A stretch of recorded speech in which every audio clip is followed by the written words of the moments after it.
사순절 기간입니다. 오늘 사순절 셋째 주일이고요. 또 사순절 맞아서 사순절 시리즈 설교를 함께 하고 있습니다. 예수님께서 십자가상에서 하신 일곱 가지 말씀이 있는데 그것을 가상 7원이라 한다 그랬어요. 그리고 그 7가지 말씀을 한 주에 한 가지씩 함께 나누면서 주님의 은혜를 사모하고 있습니다. 오늘은 그 세 번째 하신 말씀인데요. 바로 예수님의 어머니 마리아를 그의 제자 요한에게 부탁하시는 장면, 그것이 오늘 우리가 읽은 본문 말씀입니다. 오늘 본문 말씀에 보면요, 여인들이 4명 등장해요. 그런데 신기하게도 그 넷 중에 셋의 이름이 똑같습니다. 이름이 뭐게요? 마리아예요. 아니 4밖에 안 되는데 그 중에 셋의 이름이 똑같아요. 마리아예요. 메리 많이 들어보셨죠? 굳이 이 시대까지 가지 않아도요, 지금 여러분 학교나 직장이나 주변에 계시는 분들 중에 메리도 아마 많을 거예요. 이 당시에도요, 메리가 무지 많았습니다.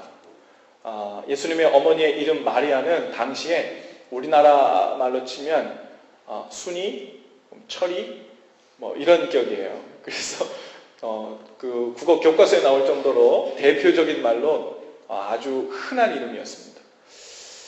그래서 그 앞에 수식어를 붙이지 않으면 도대체 이 마리아가 어느 동네 마리아인지 알 수가 없는 거예요. 그래서 예수의 어머니 마리아, 막달라 마리아, 누구의 아내 마리아, 누구지 몇째 딸 마리아, 이런 식으로 앞에 수식어를 붙여야만 분간이 되는 그런 시대였죠. 그래서 예수님도 마찬가지예요. 예수란 이름조차도 흔한 이름이었어요. 마리아처럼 흔하진 않았지만 그래도 예수란 이름을 가진 자들이 많았습니다. 그래서 예수님도 나사렛 예수 하고 앞에 나사렛 수식어를 붙여야 그 예수, 하나님의 아들이라고 하는 그 예수, 이렇게 알 수 있을 정도였죠. 특별하신 하나님께서 너무나도 평범 이하로 내려오셔서 그 짐승의 짐승의 먹이통에서 태어나신 것도 이해할 수 없는 일인데 그 이름까지도 너무나도 그냥 굴러다니는 거 죽은 것 같은 그런 특별하지 않은 그 이름. 하지만 그 이름 안에는 아주 소중한 이름이 있었어요. 바로 구원자라는 뜻이 그 안에 있었죠. 하지만 모든 사람들은 구원자라는 이름을 너무 많이 써가지고 분간이 되지 않는 그 시대에 살고 있었던 거예요. 하나님의 말씀은 있지만 정말 하나님의 말씀이 무엇인지 듣고 깨닫고 대면한 사람들이 별로 없기에 하나님의 말씀 그래도 별로 감동이 없던 시대처럼 예수란 이름, 메시아의 그 이름, 장차 자기 백성을 저희 죄에서 구원할 자라는 그 이름이 들려졌어도 그 이름이 정말 심상치 않은 하나님께서 주신 구원의 이름인지를 잘 알아보지 못하던 시대, 이 마리아의 이름도 마치 그랬습니다. 오늘 말씀해 보니까요, 4명의 그 여인의 이름은 그랬대요. 첫 번째는 예수의 어머니 마리아가 있었고, 두 번째는 이름 모를 이모라고 되어 있는 사람이 있고요. 그리고 글로바의 아내 마리아가 있었고, 그리고 우리가 잘 아는 막달라 마리아가, 이 4명이 그 앞에 있었다는 거예요. 그리고 추후에 밑으로 내려가다 보면 그 옆에 한 사람이 또 있었는데, 옆에 서 있던 사람이 누구라고요? 그의 사랑하시는 제자, 무명의 제자예요. 그런데 다른 성경 본문이와 또 성경학자들의 의견을 종합하면요, 그가 분명히 요한이었을 것이라고 추측합니다. 지금 이런 상황에서 예수님께서 마리아와 어머니 마리아와 그리고 제자 요한을 보시면서 말씀하시는 거예요. 공교롭게도요, 성경에 마리아에 대한 이야기는 가끔 나오는데 요셉, 예수님의 육신의 아버지인 요셉에 대한 이야기는요, 예수님이 12살 때 호적하러 가셔서 그때 3일길을 되돌아가가지고 찾았을 때 그때 요셉이 등장하고서는 성경에 등장하지 않아요. 많은 성경학자들에 의하면 십자가에 못 박히시기 훨씬 전에, 그러면 그보다도 아마 예수님께서 아주 어렸을 경우에 때에 요셉이 어떠한 이유로 죽었을 것이다라고 의견을 모읍니다. 그러니까 예수님의 어머니 마리아는요, 지금 과부예요. 당시 시대 상황의 문화적인 형태로 봤을 때 과부가 되면요, 먹고 살 길이 막막해져요. 사회적인 접촉을 할 수가 없거든요. 남편을 통해서 접촉을 해왔는데 남편이 없고 나면요, 그 다음부터는 누군가 와서 그 여인을 다시 자기 아내로 맞아주어서 다시 남편이 생기는 그런 일이 없고서는 혼자 먹고 살 길이 막막합니다. 다행히도 아들이 있으면 그 아들이 거기에 장자가 이제 살림을 맡고 그 가문을 먹여 살리는 일들을 하게 되죠. 예수님께서 장자셨죠. 근데 예수님께서 십자가 밖에 돌아가시는 그 장면에서 바로 그 홀로 된, 그리고 이제 앞으로 살 길이 막막한, 그리고 무엇보다도 사랑하는 아들이 십자가에서 처참한 모습으로 죽어가는 모습을 눈앞에서 바라보고 있는 그 마리아, 그리고 그 옆에 자기 제자를 보면서 예수님께서 그 두 사람을 특별한 관계로 새롭게 만들어주시는 장면이 바로 오늘 우리가 읽은 본문 말씀입니다. 마리아에게 예수님께서 이렇게 말씀하십니다. 여자여 보소서 아들이니이다. 예수님을 보면서 제가 당신의 아들입니다 이런 뜻이 아니라 옆에 있는 요한을 보면서 보소서 당신의 아들입니다. 그 요한을 아들로 생각하라는 거예요. 이제 그리고 요한에게 말합니다. 보라 내 어머니니라. 이제 앞으로 내 어머니로 삼아서 보살피고 봉양하라는 말씀입니다. 예수님께서 마리아를 자신의 어머니로, 요한으로 하여금 마리아를 자신의 어머니로 모셔서 평생 돌보라는 부탁인 동시에 사명을 그 제자에게 주신 거예요. 이 말씀을 통해 우리에게 주시는 이 첫 번째 메시지는요, 거기 있는 그대로 육신의 부모를 공경하고 돌보아야 한다는 말씀입니다. 10계명 중에 제5계명이 내 부모를 공경하라 라는 말씀이죠. 예수님께서도 무려 30년 넘게 함께 살아온 육신의 어머니 마리아를 위해 부양책을 마련하고 계신 거예요. 특별히 그의 아끼시고 사랑하시는 제자였던 요한에게 마리아를 부탁합니다.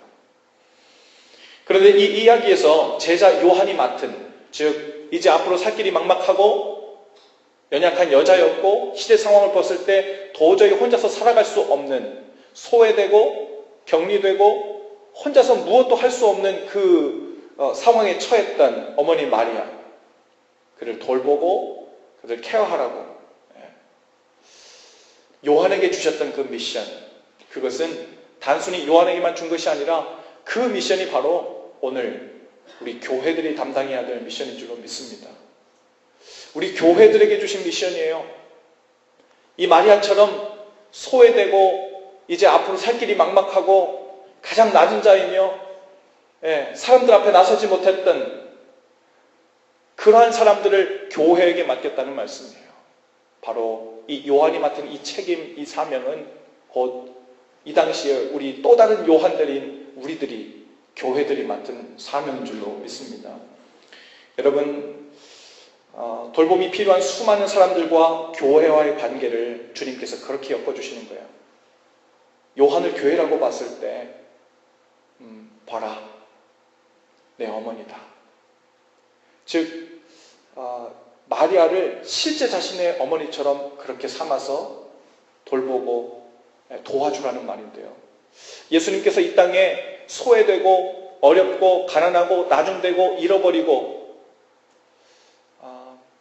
어려움을 겪는 그러한 사람들로 하여금 우리 교회를 붙여주셔서 교회에게 이렇게 말씀하실 거예요.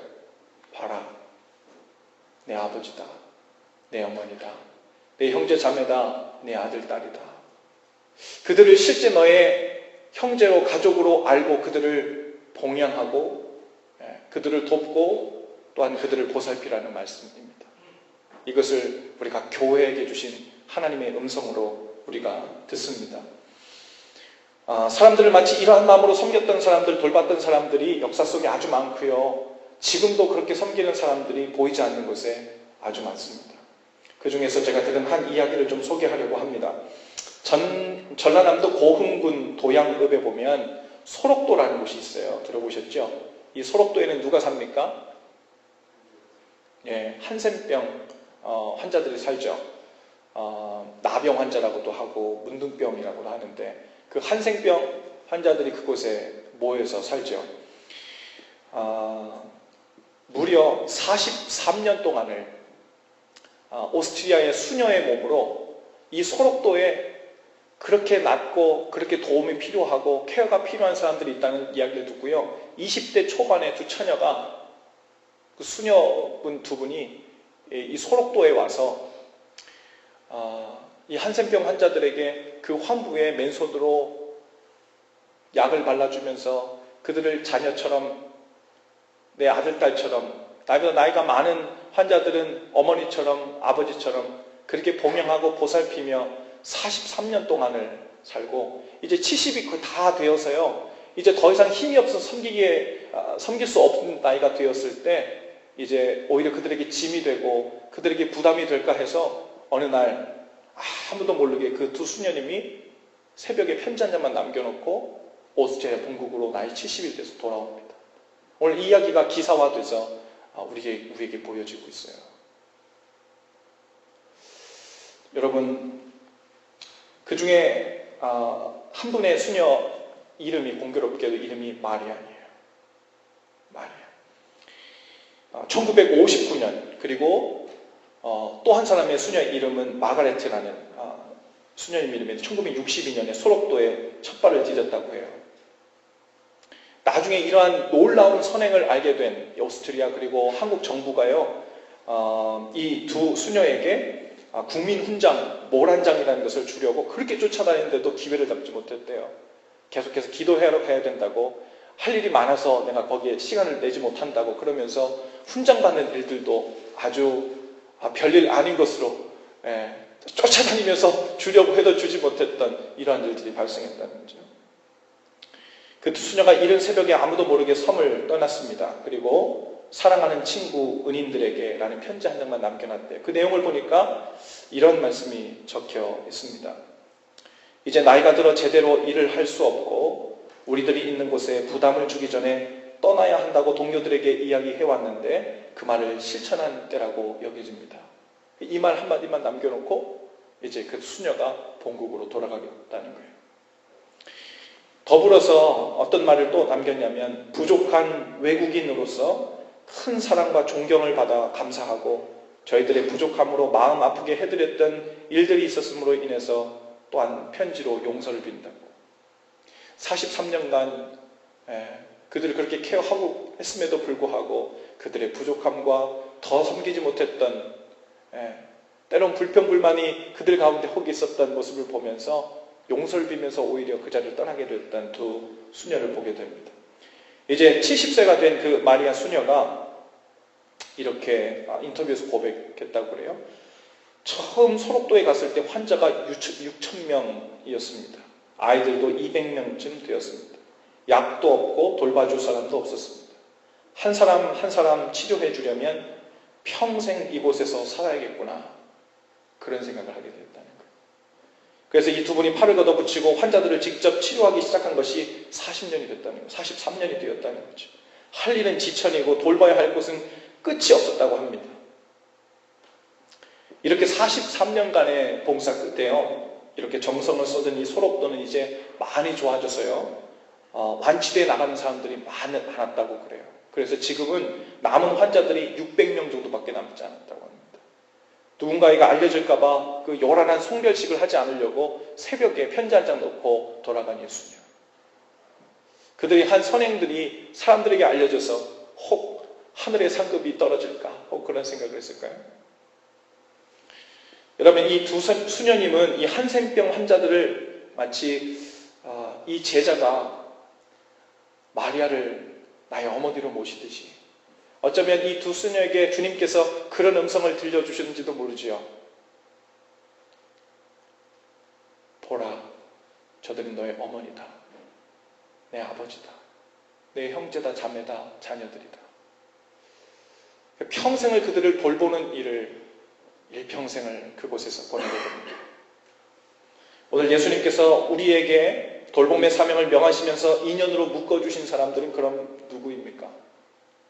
우리에게도 그런 인연으로 주님께서 묶어주신 돌봄이 필요한 사람들이 있죠. 물론 가장 먼저 우리 친부모들이고 형제들이고 자매들이죠. 또 우리에게 맡겨주신 아들들이고 딸들입니다.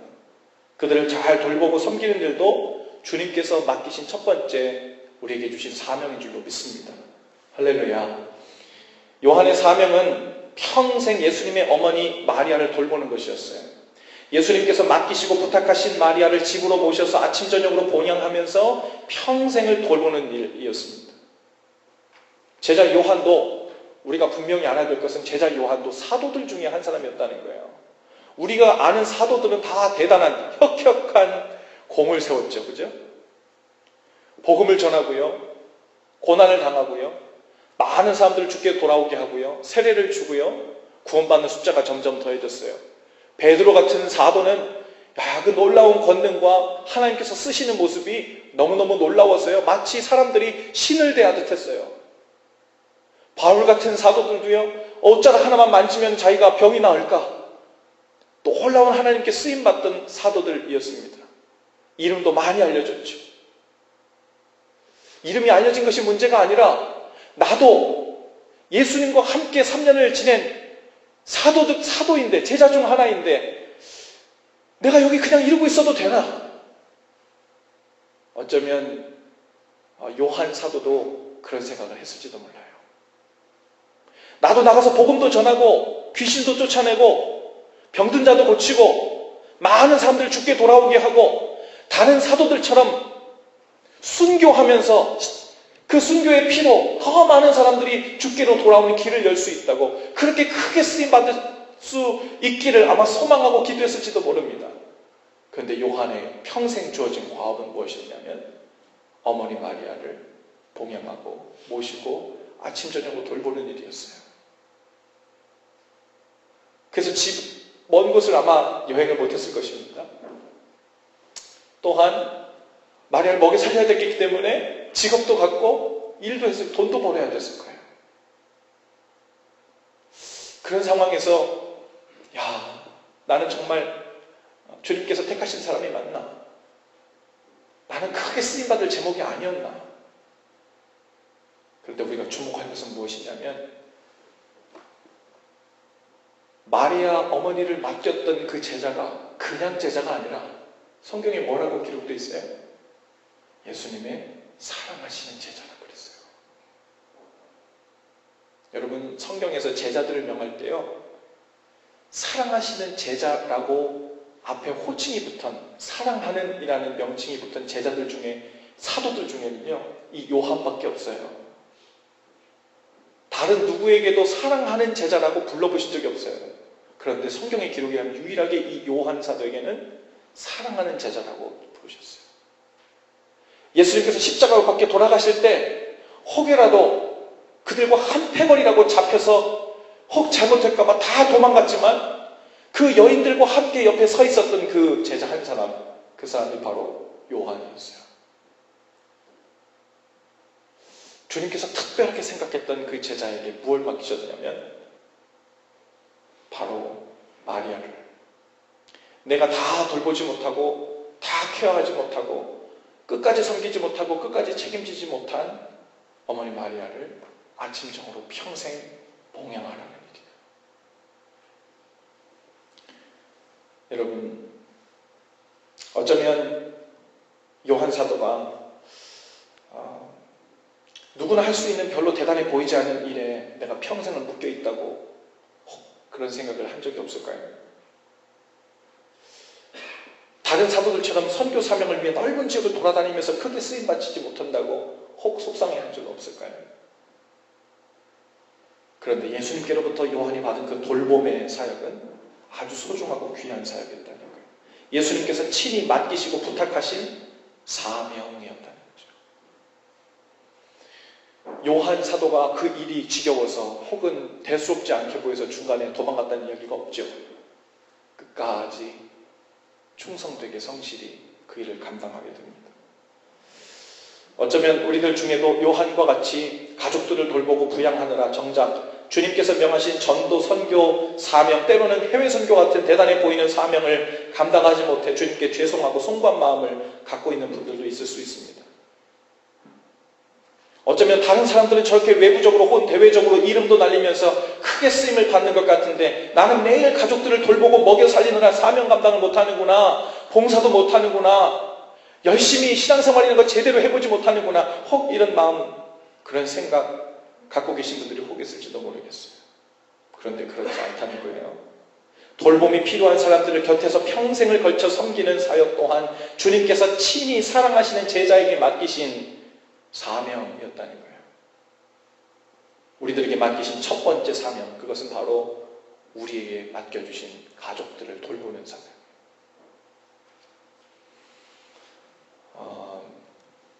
어제 우리 아내가 유한이를 재우고 돌아와서는 그런 얘기를 하더라고요. 재우는데 유한이가 그런 말을 하더래요. 엄마는 왜 일을 안 해? 이런 얘기를 하더래요. 엄마는 왜 일을 안 해? 아니, 그게 자기가 볼 때는 다른 친구 엄마들 중에 많은 분들이 직장을 갖고 일을 하고, 뭐 데이케어도 맡기고, 또 때로 픽업도 막 늦을 때도 있고, 엄마 아빠가 바빠가지고 막 번갈아 가면서 올 때도 있고 막. 그런데 우리 엄마는 늘 그 자리에 있거든요. 우리 엄마는 일을 안 하고 집에 있거든요. 그러니까 엄마는 왜 일을 안 해? 그런 말을 하더래요. 그래서 아내가 조목조목 차근차근 설명해 준대요. 엄마도 밖에 나가서 일할 수 있는데 나는 시완이, 유한이 너희하고 함께 있는 걸 선택한 거야. 또한 엄마가 교회 가면 노는 것 같니? 엄마의 잡은 그거야. 엄마의 잡은 교회에서 많은 일들 돌보고 섬기고 밥하고 또 많은 사람들을 케어하고 그들을 돌아보는 일, 그게 엄마가 하는 잡이야. 유한이가 그런 말도 하더래요. 그러면 돈도 벌어? 돈 벌지. 체크 받는 거 한 번도 못 받는데 너 안 볼 때 다 받아. 여러분, 어쩌면 우리가 아주 평범하다고 생각하는 밥하고 설거지하고 빨래하고 교회에서 밥을 하고 친교를 준비하고 때로는 누가 소외된 사람이 없는가, 누가 속상한 사람이 없는가, 누가 홀로 떨어져서 말도 붙이지 못하고 그렇게 떨어져 나간 사람이 없는가. 이 돌봄의 사역을 하는 것이 어쩌면 제가 하는 일에 비하면 훨씬 아주 가치가 떨어지는 일처럼 보일지 모르겠어요. 저는 이 앞에 자주 서잖아요. 그죠? 그리고 여러분에게 뭐 대단한 사람인 것처럼 자꾸 나오잖아요. 앞에. 자꾸 나와요. 근데 저는 진심으로 아내를 사랑해서도 그러지만 목회의 절반 이상은 우리 아내가 생각한다고 믿어요. 저는 목회 뒤에서 다 받쳐주면 정해진 시간에 올라가서 그 말 하고 내려와요. 그거 하는 거예요. 그래서 때로는 우리 새신자 환영식에도 그렇고 테이블에도 그렇고 항상 갈 때 되도록이면 아내와 함께 우리 홈페이지에도 우리 뭐 섬기는 사람들 교역자 찍을 때도 우리 얼굴들만 낫죠. 우리는 가족도 같이 넣읍시다. 사모님하고. 왜? 사모님들이 절반 이상을 다 하는데 내가 얼굴만 담으라고 내가 대외적으로 이름을 내놨다고 해서 내가 혼자 하는 게 아니거든요. 실제로 우리 교회 가운데서도요, 많은 사역의 분야들이 있어요. 눈에 보이는 사역이 있는가 하면 보이지 않는 사역들이 있고, 때로는 돌봄의 사역이 있고요, 돌아보는 사역이 있어요. 얼마나 소중한 사역인지 몰라요. 근데 눈에 잘 안 띄어요.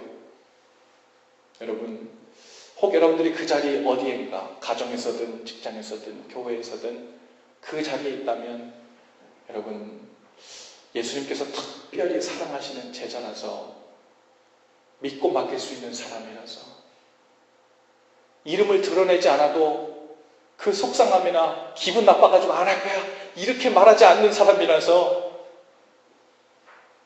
그 자리를 감당할 수 있는 사람이라서 나를 알아주지 않아도 기분 나쁘다고 휙 뛰쳐나가지 않는 사람이라서 주님께서 맡겨주신 자리인 줄 아주 영광스러운 증표인 줄로 믿으시기 바랍니다.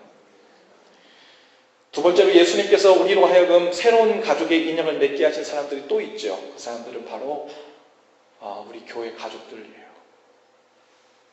저는 우리 교회 새로운 방문자들이 올 때마다, 그리고 그분들이 살아온 이야기를 들을 때마다 이런 생각이 들어요. 마치 주님께로부터 새로운 가족을 소개받는 느낌이죠. 방문자가 오면요, 이 사람이 우리 교회에 정착할까? 하나님께서 우리 교회에 정착하도록 하시면 이런 사람은 누굴까? 됨됨이나 배경이나 그 어떤 것을 다 제외하고 무조건 가족으로 받아야 되는데, 이 정체를 우리 알아야 되잖아요. 그렇죠? 가족으로 받기 전에 좀 스크리닝을 좀 해야 되잖아요. 그런데 교회는 그렇지 않아요. 내가 가족 되고 싶다 그러면 가족 되는 거예요. 그리고는 무조건 받아야 돼, 가족으로. 그 다음부터는 가족으로 취급해줘야 돼요. 그게 주님께서 우리에게 맡기신 일이에요. 여러분, 일단 가족으로 명하시고 묶어주셨으면 그때부터 우리의 시각은 달라져야 됩니다. 지난 주일 우리 입교식을 통해서 6명의 어른들, 1명의 아이가 우리 교회의 새 가족이 되었죠. 그리고 오늘도 우리 2명의 수영 형제 또 수림 자매가 우리 교회 정식으로 입교식을 통해서 또 가족이 될 텐데, 여러분, 이 입교식은 우리 교회 회원이 되는 멤버십 증여 시간이 아니죠. 회원이 아닌 가족의 일원이 되는 시간입니다. 그래서 입교식에서 새 가족이 단 앞에 나와 섰을 때 주님으로부터 여기 앉아있는 우리는 마치 무슨 음성을 듣냐면, 십자가에 못 박힌 예수님께서 우리를 바라보시면서 뭐라고 말씀하세요? 예수님께서 십자가 못이 박히셨어요. 손을 못 움직이셔요. 다리에도 못이 박히셨어요. 다리를 못 움직이셔요. 힘이 없어 말을 할 힘도 없습니다. 물과 피를 지금 다 쏟고 있는 중이에요. 그런데 주님께서 하고 싶은 말을 하셔야 돼요. 하고 싶은 메시지를 지금 던지셔야 돼요.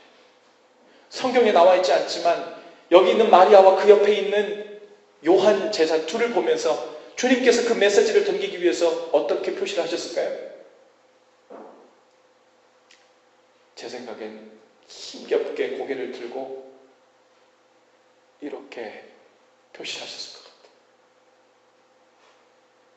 마리아를 향해서 먼저 마리아와 어머니와 눈을 맞춘 다음에 요한을 보라고, 당신의 아들이니까.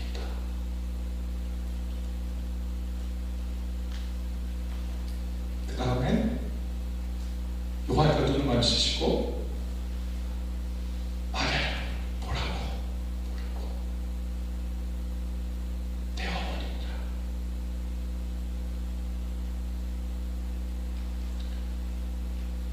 우리 교회의 한 가족이 될 때 주님께서는 이곳에 새로운 가족들이 세워질 때마다 십자가에 못 박히신 들 우리에게 마치 이렇게 말씀하고 계신 거예요. 뭐라고? 이제부터 내 형제라고, 내 자매이고 내 자녀고, 내 어머니고 내 아버지라고. 여러분, 교회는 이런 것입니다. 가족이 되는 거예요.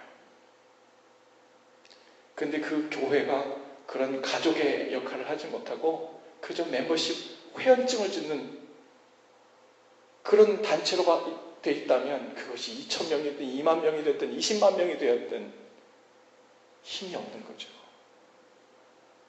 보세요, 여러분. 우리는 가족들이 많아야 3명, 4명, 5명이잖아요. 그런데 이곳에 와가지고 이제 어린아이부터 어른들까지 다 해서 70명, 80명 되는 가족들이 다 나를 돌아보고 가족의 눈으로 쳐다보면서 내 편이 되어주고 내 말에 귀를 기울여주고 그 마음으로 우리를 살피는 자들이 생기기 시작한다면 얼마나 교회에 오고 싶겠어요. 그죠? 여러분, 일주일 동안 사시면서 그 눈들이 얼마나 그리웠어요. 그죠? 아무도 그 눈으로 안 쳐다봐 주시잖아요. 그죠? 심지어는 집에서도 서로 기분 나쁘면, 때로는 내가 힘들면, 때로는 버거우면 그 눈으로 안 봐주잖아요. 그런데 온 교회가 그 눈으로 서로를 살피고 돌아보면서 내 자매라고, 형제라고, 내 아들이고 딸이라고.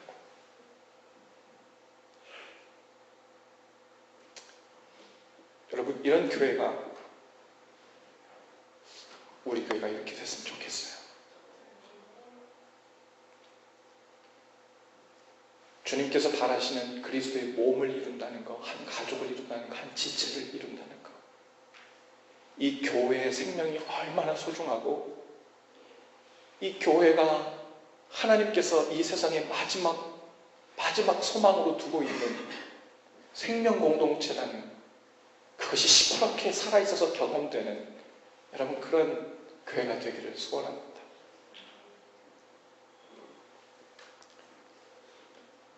우리가 주님께서 세우신 진정한 교회가 되어가고 있다면 서로를 바라보는 시각과 마음가짐이 달라지기 시작하죠. 야, 이젠 빼도 박도 못하는 사이가 됐구나. 오늘 입교식 하시잖아요? 그러면 우리는 수영 형제와 수림 자매를 이제 빼도 박도 못하겠구나. 이제 가족으로 삼고 무조건 저 편이 돼줘야 되고, 이제 무조건 저 사람 입장에서 들어주고 위로하고 한 가족이 묶어지는구나. 이런 생각이 우리 가운데 사실 철렁해야 돼요. 철렁하는 마음이 없이 오나보다, 이름이 올라가나보다 이러고 있으면 가족의 증거가 아닌 거예요. 여러분, 우리 집의 가정에 누가 호적을 파가지고 누구를 양자를 삼다고 칩시다. 파스트 케어를 하다가 실제로 내 딸로, 내 아들로 이름을 호적에 올리는 날이라고 쳐봐요. 그냥 넘어가시겠어요? 그냥 셀러브레이션 하겠어요? 그래서 우리 입교식 할 때 다 일어나서 셀러브레이션 하는 거예요. 이거 보통 일이 아니거든요. 앞으로 보통 일로 삼지 않겠다는 얘기거든요. 우리가 당신을 그냥 오가다 만난 사람 사이로 이제 그렇게 섬기지 않겠다는 말이거든요. 여러분, 이제 빼도 박도 못하는 사이가 됐구나. 가족이 되었으니 우선 사랑하고 봐야 되고, 편들어주고 봐야 되고, 용납하고 감싸주고 봐야 되는 사이구나. 여러분, 이런 운명적인 역사가 이따가 또 일어날 거예요. 그러면 우리는 편을 얻는 거예요. 이렇게 마음을 가질 수 있어야 진정으로 교회가 되는 것이고 가족이 되는 것입니다. 만일 저 형제는 나랑 안 맞아도 너무 안 맞아. 저 자매는 도저히 이해가 안 돼. 참 독특해. 많이 독특해. 이런 생각하면서 가능하면 그냥 마음이 어려워서 말 안 섞으려고 그러고, 밥 먹을 때 되면 제일 먼 데 가서 앉으려고 그러고, 만일 그런 마음이 우리 가운데 있다면 우리는 가족될 마음이 없는 거예요. 그리스도의 몸을 이룰 마음이 없는 거예요. 교회를 이룰 마음이 우리 가운데 없는 거죠. 가족은요, 내 힘으로 어찌할 수 없는 관계가 되는 거예요. 싫다고 내칠 수도 없고 안 내칠 수도 없고, 화는 나고 열불은 나도 그렇다고 뭐 딱히 어떻게 할 수 없는 그런 관계가 되는 거죠. 부족하고 못 배운 부모라고 부모가 아닙니까? 장애가 있고 못된 버릇이 있다고 해서 형제 자매가 아니고 아들 딸들이 아닙니까? 만일 하나님 아버지께서 우리를 그런 식으로 여기셨다면 일찌감치 우리들의 이름을 하늘나라 가족 족보에서 파내셨을 거예요. 야, 너는 정말 안 되겠다. 가족 못 해먹겠다. 그리고 일찌감치 우리를 파내셨겠죠. 그런데 믿음으로 아들의 영을 주셔서 하나님을 아버지라 부르시게 하신 하나님께서 이거 뭐 빼도 박도 못하는 거예요. 왜요? 처음부터 자격이 있어서 아들 삼은 게 아니거든요. 처음부터 의로워서 딸을 삼은 게 아니거든요. 무슨 스크린하고 된 게 아니에요. 은혜로 됐기 때문에 지금도 은혜 붙들면서 아버지 하고 달려오면 할 수 없는 거예요. 또 안아주고 또 용서하고 또 용납할 수밖에 없는 거예요.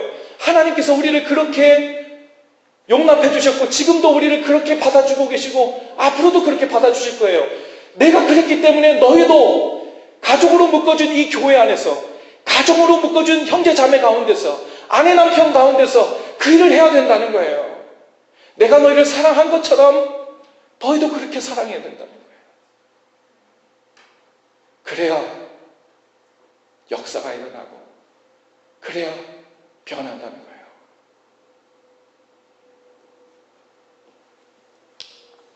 진정한 가족인지 아닌지는요, 가족 구성원 중에 한 사람이 죄를 지어보면 알아요. 그래서 우리가 죄인인지도 몰라요. 죄를 안 지으면요, 용서받는 게 뭔지 모르고 은혜가 뭔지를 몰라요. 그래서 감사가 뭔지 모르고 사랑의 깊이를 깨달을 방법이 없어요. 죄를 지어보면 그 죄를 어떻게 딜하는가, 어떻게 받아주는가, 어떻게 용납해주는가를 보고 가족으로서의 애티튜드가 있는지 없는지가 보여지죠. 우리 부모, 자녀들이 죄를 범했을 때, 잘못했을 때 가족의 증거가 무엇이에요? 어떻게든 그들의 편에서 먼저 들어주려고 하는 거예요. 감옥에 들어가가지고요, 명백한 증거가 있어서 갇혔는데도 내 남편이 내 아내가 아니라 그러면 아닌 거예요. 내 딸, 내 아들이 아니라 그러면 아닌 거예요. 내 부모가 억울하다 그러면 억울한 거예요. 그래야 가족이죠.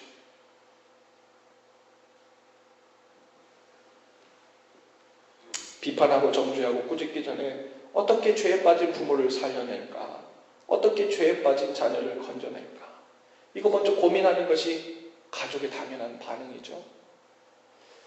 주님께서 우리를 시카고 예수사랑교회라는 가족으로 묶어주셨습니다. 우리가 우리 교회 사람들을 진정 가족으로 여기고 있는가 하는 것은 상대들의 죄와 허물을 대하는 태도를 보면 아는 거예요. 아, 저 사람 참 허물이 많아. 저 친구 참 죄가 많아. 저 사람 참 부족해. 저 사람 참 불성실해. 저 사람 참 일관성이 없어. 저 사람 참 이래저래. 말하는 거는요, 그건 가족이 하는 거나 남들이 하는 거예요. 남들이, 저 밖에 지나가는 사람들이 보면서 뭐 사람이 저래? 이렇게 쳐다보는 거지. 가족끼리는 그것이 있어도 어떻게 하면 저 버릇을 고치도록 해서 제대로 된 삶을 살도록 도와줄까? 그런 마음이 우리 가운데 먼저 있어야 되겠죠. 여러분, 서로의 모습 속에서 허물과 죄가 보일 때 무조건 덮어주라는 말도 아니고 객관성을 잃고 함께 죄를 지으라는 말도 아닙니다. 가족의 입장에서 듣고 도와주려고 하지 않고 만약에 비판하기 바쁘고 나랑 안 맞아, 저 형제, 저 자매, 아 정말 우리 교회 교인인 게 부끄러워, 이런 태도로 대한다면 맞는 말 한 거 맞죠? 없는 말 한 거 아니죠? 입 바른 말 한 거 맞죠? 그런데 가족은 아니고 교회는 아니에요. 오늘 여러분 옆에 계신 사람들은 주님께서 묶어주신 한 가족인 줄로 믿습니다. 주님께서 보라 내 부모요 아들이요 딸이다 라고 묶어주신 돌봄이 필요한 사람들입니다. 특별히 교회 안에서 돌봄이 필요한 지체들을 여러분 눈여겨보시고 어떤 돌봄이 필요한지 돌아보실 수 있기를 바랍니다. 혹 정서적으로 혼자 되어서 외롭지는 않은지, 혼자서 해결할 수 없는 문제로 고민하면서 고통받으며 있지는 않은지, 사람들과 잘 어울리지 못해 누군가 챙겨주지 않으면 먼저 나서지 못하는 것은 아닌지, 겉으로 쿨하고 센 척하지만 따뜻한 말 한마디면 울음이 왈칵 쏟아질 것처럼 사랑과 관심에 목마른 사람은 아닌지 돌아보실 수 있기를 바랍니다. 눈을 크게 뜨고 돌아보실 수 있기를 바랍니다. 제가 우리 교회에 소망하고 바라는 것이 있다면 다른 거는 다 느려도 되고 다른 거는 다 나중에 이루어져도 되지만 이 한 가지는 지금 당장 이루어지고 당장 우리가 힘을 써야 될 것은 눈을 크게 뜨는 일이에요. 그리고 서로를 돌아보는 일입니다. 그래서 누가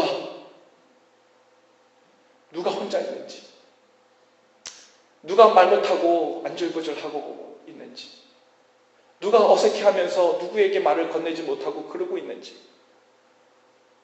교회에 들어오면은 뒤에 딱 서가지고 쫙 훑어볼 때 누가 와서 날 대접해 주는지, 누가 와서 나에게 인사하는지 이것을 먼저 볼 게 아니고 내가 누구를 가서 가족 대우를 해줘야 되나, 이렇게 눈을 부릅뜨고 쳐다보는 성도들이 많은 교회, 그 교회가 좋은 교회예요. 그 교회가 좋은 교회예요. 사람들이 교회 찾는다고 좋은 교회를 찾죠. 좋은 교회라는 건 원래 없어요. 왜요? 내가 교회니까요.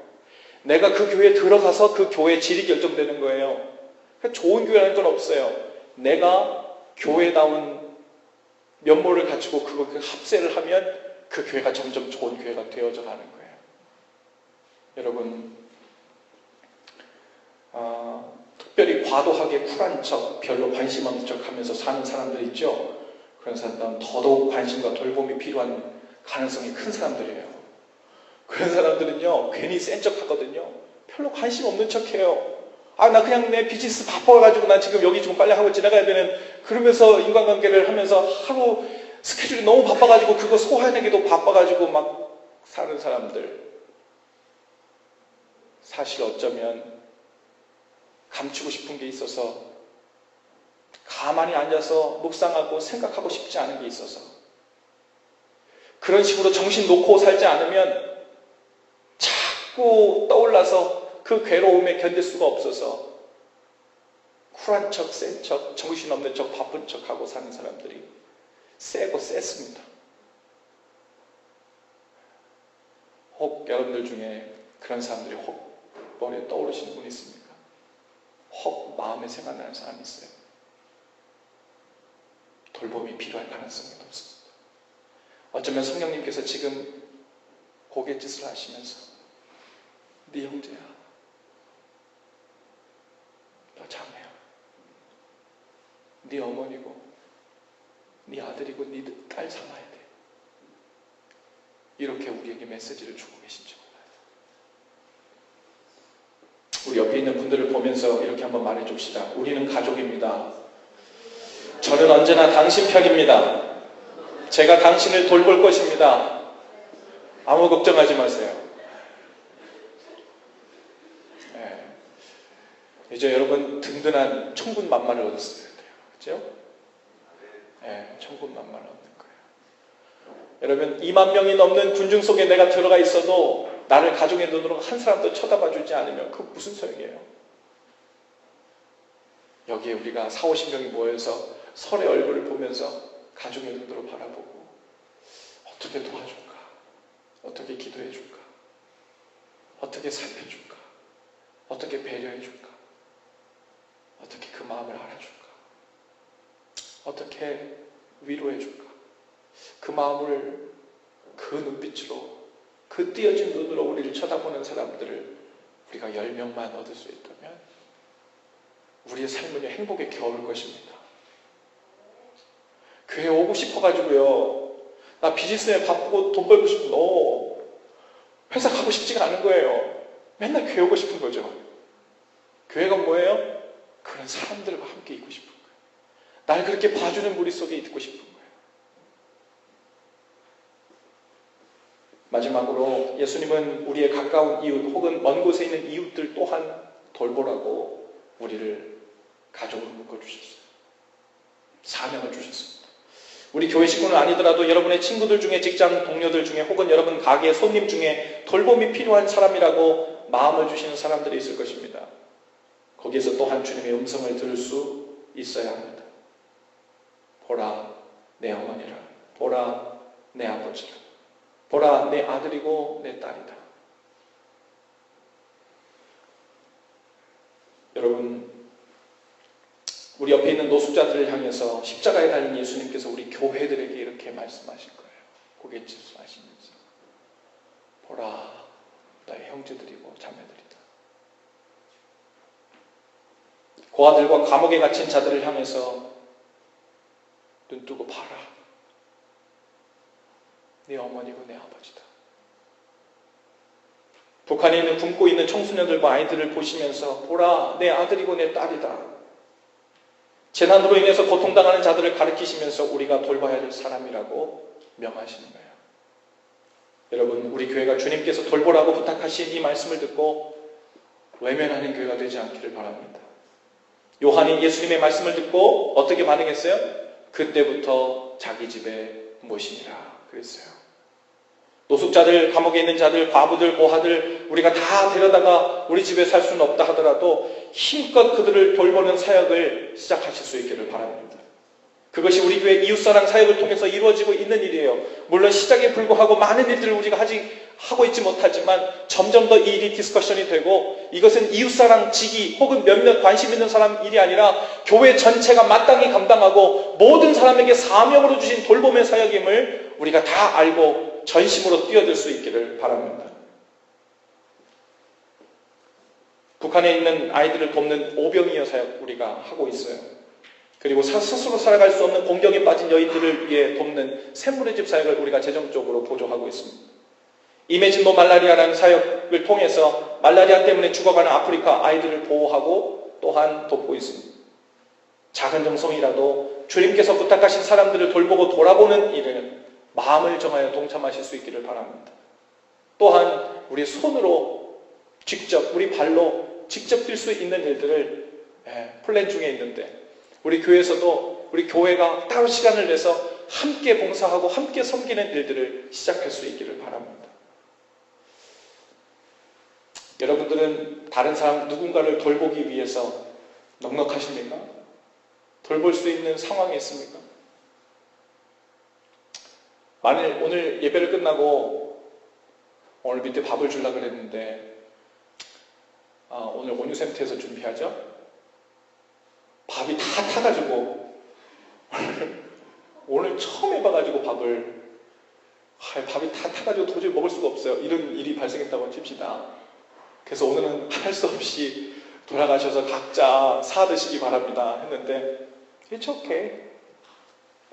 그리고서는 나가서 내가 먹고 싶은 데 가가지고 밥을 사 드실 수 있는 오늘 한 끼 그렇게 해결할 수 있는 여유가 있으신 분들은 모두 누군가를 돌볼 수 있는 여유가 있는 분들이에요. 밥 한 끼 값으로도 우리가 할 수 있는 일이 얼마나 많은지 몰라요. 여러분, 중요한 것은요, 마음을 정하는 일이에요. 내가 마음은 있었는데 그게 문제예요. 마음은 있었는데 그게 잘 안 된 게 아니라 행동으로 옮길 만큼 충분한 마음이 없는 거예요. 충분한 마음이 있으면 당장 행동으로 옮기게 되죠. 행동으로 옮길 그 수준까지 아직 마음이 차오르지 못한 것입니다. 그런데 주님께서 우리에게 맡기신 사명은 그리 간단한 사명이 아니고 비급하지 않은 상황이 아니에요. 여러분 하나님께서 여러분들에게 주신 재물 관리를 잘 하실 수 있기를 바랍니다.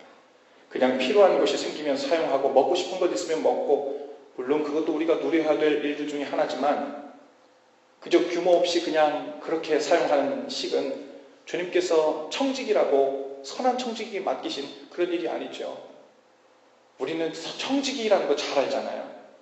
주님의 것을 맡은 자라는 거 잘 알잖아요. 그런데 청지기로서 뭘 계산해 본 적이 별로 없어요. 청지기로서 무엇을 떼어내는다는 개념조차를 생각해 본 적이 별로 없을지도 몰라요.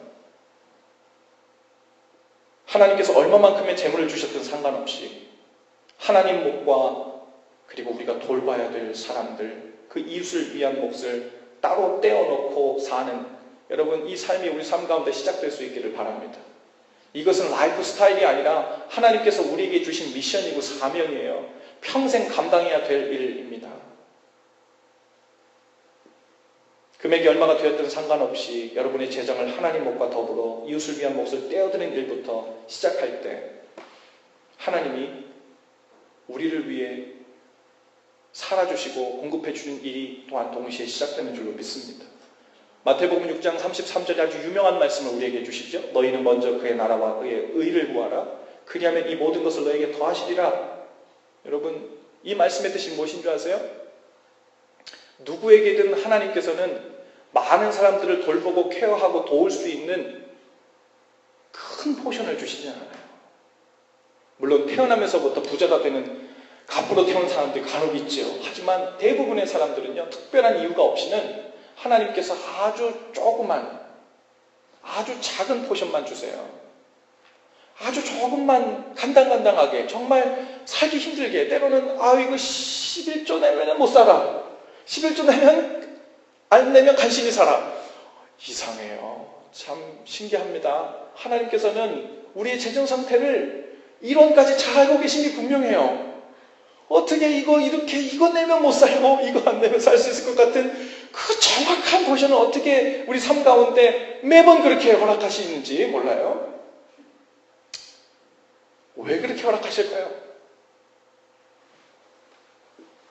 하나님 돈주머니가 다 떨어져서 그럴까요? 그렇게 안 하면 시험이 안 되기 때문에 그래요. 그렇게 안 하면 속내를 알아볼 수가 없기 때문에 그래요. 그렇게 하면 정말 선한 청지기로 삶함이 있는지 없는지를 알 길이 없기 때문에 그래요. 그래서 하나님은 늘 간당간당하게 해주세요.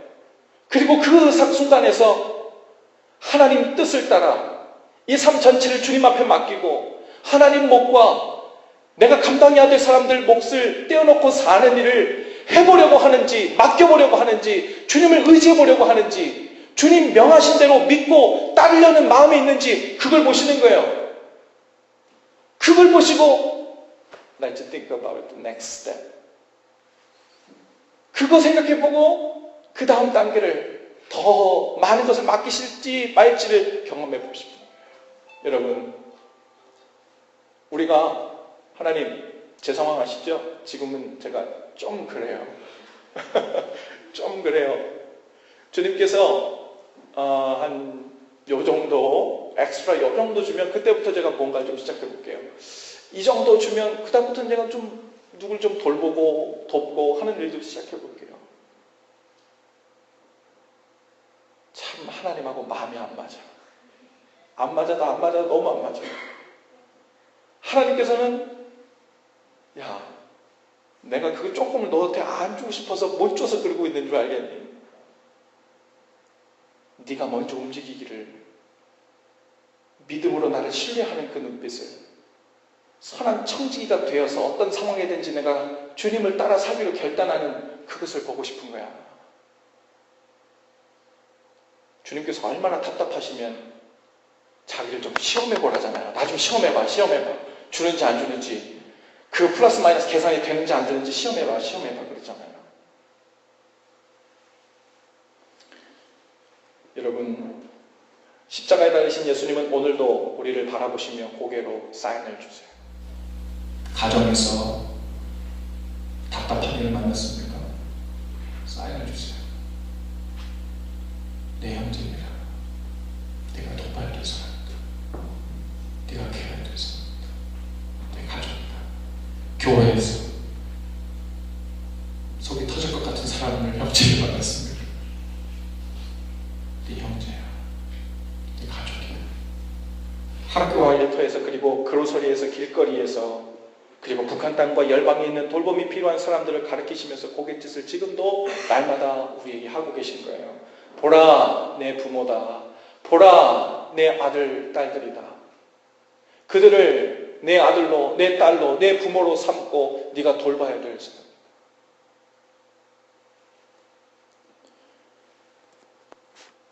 우리가 당장 선교사가 돼서 해외 나가지 않아도요, 여러분들이 일주일 내내 움직이고 있는 그 동선 안에서만 하나님께서 우리에게 얼마나 많은 사명들을 허락하시는지 몰라요.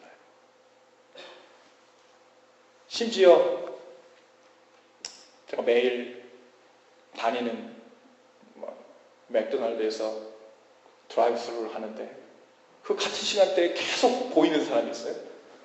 근데 어떨 때는 좀 불쌍해 보이시는 분이 있어. 늘 뭔가 도움이 필요할 것 같고 뭔가 좀 도와주고 싶은 그런 얼굴이 보일 때가 있죠. 그 사람들은 문화도 다르고 언어도 다르지만 드라이브 스루를 하다가 내가 무언가를 받기만 하지 않고 그 창문을 통해서 무언가를 준다면 무슨 일이 벌어질까요?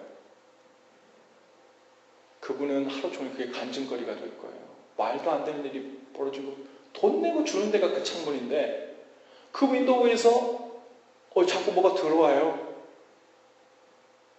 그런데 그것이 그 사람 마음이 아니라 성령께서 감동하셔서 하나님께서 감동하셔서 어떤 복음에 대한 책자를 나눠주게 된다든지 따뜻한 말 한마디를 God bless you 이런 말이라도 주님께서 성령 감동하셔서 말씀하게 하신다면 거기서부터 여러분 우리는 바뀌는 거예요. 거기서부터 우리의 삶의 모든 지경, 우리의 동선은 하나님 우리에게 명령하신 사명으로 바뀌어져 가는 것입니다. 우리가 움직이는 아주 루틴해 보이는 일상생활에 만나 보이는 그 모든 사람들을 새로운 눈으로 눈을 더 크게 뜨고 주님께서 우리에게 맡겨주신 사람이라고 그 눈으로 보여지지 않으면요, 천지개벽을 해도 사람은 안 변해요. 나중에 무슨 스테러스가 바뀐다고요? 좋은 잡으로 된다고요? 비즈니스 성공한다고요? 내가 무슨 큰 성과를 얻게 되면요? No. 여기에서 그 원리를 오늘 있는 이 상태에서 이 작은 것을 가지고 하나님 앞에서 마음의 결정을 하지 못하고 실행으로 옮기지 못하면 그것은 무엇이 달라졌다 해서 바뀌는 문제가 아니라, 그래서 주님은 here and now, 지금 당장 쇼부를 보고 싶으신 거예요. 성령님은 늘 오늘도 우리에게 오늘 이 말씀을 통해서 도전하시는 줄로 믿습니다. 제 말로 그냥 들으시는 분들은 알아서 듣고 next time 또 주님께서 들려주시기를 기다려도 되지만, 혹 성령님께서 제 입술을 통해서 우리 각 사람의 상황을 아시고 어떤 음성을 들려주셨다 생각되시는 분들은 주저하지 마시고 next time 생각하지 마시고 무언가 something different, 아주 작은 것 하나부터 주님 앞에서 마음을 정하고 시작하실 수 있기를 바랍니다. 우리 자리에서 다 일어나셔서 우리 함께 기도하기 원합니다. 여러분 설교 노트에 있는 기도를 우리 한 목소리로 좀 함께 읽으실 텐데요. 하나님께서 우리에게 주신 이 돌봄의 사역, 이 사역이 요한에만 준 게 아니라 교회된 우리 모두에게 준 것임을 믿음으로 받으면서 우리 한 목소리로 함께 읽겠습니다. 시작. 주님, 우리도 요한처럼 제자로 부르셔서 돌봄의 사역을 맡겨주시니 감사합니다. 먼저 우리에게 맡겨주신 부모와 형제와 자매, 그리고 자녀들을 돌보는 일에 힘쓰게 하시고, 나아가 부모와 자녀가 없는 이웃들을 우리의 부모와 자녀로 여기며 돌볼 수 있도록 힘과 지혜를 주옵소서. 또한 주님께서 우리들 바로 옆에 붙여주신 가장 작은 사람들, 소외되고 나중된 사람들, 그리고 잃어버린 자들을 돌보게 하옵소서. 예수님의 이름으로 기도합니다. 아멘. 우리 이어서 좀 함께 기도하실 때요, 여러분 마음속에 오늘 성령께서 생각나게 하신 내 어머니다, 내 아버지다, 내 형제요 자매다, 내 아들과 딸이다, 주님께서 마음속에 새로운 인연으로 붙여주신 그 고갯짓으로 나는 지금까지만 내가 내게 부탁한 이 사명을 끝까지 감당해 달라고 부탁하시는 주님의 음성으로 우리가 믿고 그 일을 감당하기를 원하고, 또한 지혜가 있기를 원하고 감당할 힘이 있기를 원한다고 주님께 도움을 구하시면서 우리 다 같이 좀 함께 고백하며 나가십시다. 함께 기도하십시다. 귀하신 주여,